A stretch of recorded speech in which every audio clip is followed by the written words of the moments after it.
nasira yung aircon. Ewan ko, nakakainis. Ang init. Ay, naku. Napakainit talaga. Ay,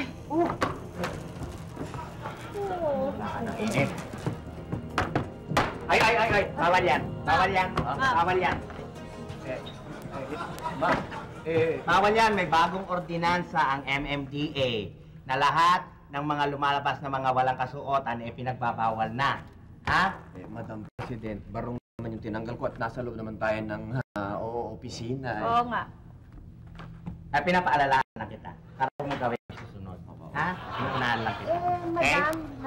Madam President, Yes. kung bawal ho yung magtaples, paano ho yung mga laseng at saka yung mga tambay sa kanto? Tama yun. Yung mga tambay sa kanto, madali lang yan. Nagawa ko na ng paraan yan. Sandali. Madami, alam po? Ay! Ayan. Diba? Ang ganda, diba? Decente siya. Kahit lasing ko sa tambay, tignan nyo, nakabarong naman. Aba, maganda yan. Maganda yan, madam. Magiging maganda ang image ng mga Pilipino. Pero wala ba tayong exception dyan sa rule na yan? Naku, wala tayong exception dahil sa mata ng batas, pantay-pantay ang lahat. Intindihan mo? Teka lang po. Paano po yung mga nagtatrabaho na kailangan hubad sila? Kagaya ng boksingero. Boksingero, aba, napag-isipan ko na rin yan. Sandali lang, ha?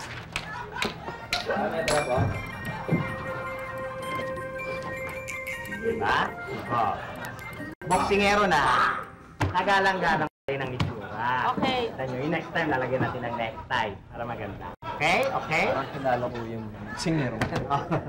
Madam, meron po akong katanungan. Paano naman po yung mga swimmer? Yung mga swimmer, kailangan din yan. Isente na itsura. Ganito. Nagrap pa, madam, pinakita bukol Sabi din. Ayan. Ayan, bukol kayo. Ayan, no? Hanggang. Long sleeve. Long sleeve. Para hindi. Bukol yung katawan niya, madam. Bukol. Kaya nga, pero hindi mapapansin dahil naka-long sleeves. Para yung daan ng tubig, hindi na di-disrupt. Dire-diretso pa rin. Mabilis pa rin.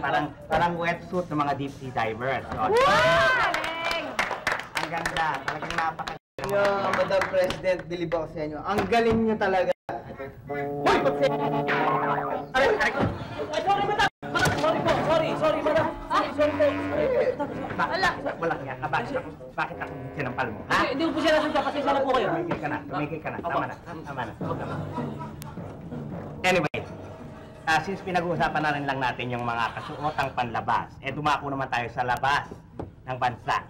Doon naman tayo sa Middle East. Okay. Ano ba ang inyong pulso dito sa napipintong giyera sa Iraq? Kasi po, madam, ganito po yan Ano? Marami po sa ating mga kababayan ang talagang tutol na sumuporta tayo sa gera ng Iraq. Parang ayaw mo lang. Katunayan nga ho, ma'am. Marami sa amin mag-rally sa harap ng Malacanang bukas. Ay, sandali. Sa tingin ng grupo namin, dapat sa harap ng US Embassy gawin niyang rally yan. Sa Malacanang. Sandali lang, hindi naman dapat unahin yung mga Amerikano sa protesta Diba? Oo, tama. Ano yung sinasabi mo kung paano niya? Hindi, bakit rally pa tayo? Mag-hunger strike na tayo. Hunger. Sige, pero dapat sa Malacanang. Hindi! Dapat sa harap ng Malacanang. Kamali kayo Hindi, dapat. Ang mahalaga Tama. Hindi, dapat sa harap ng Malacanang.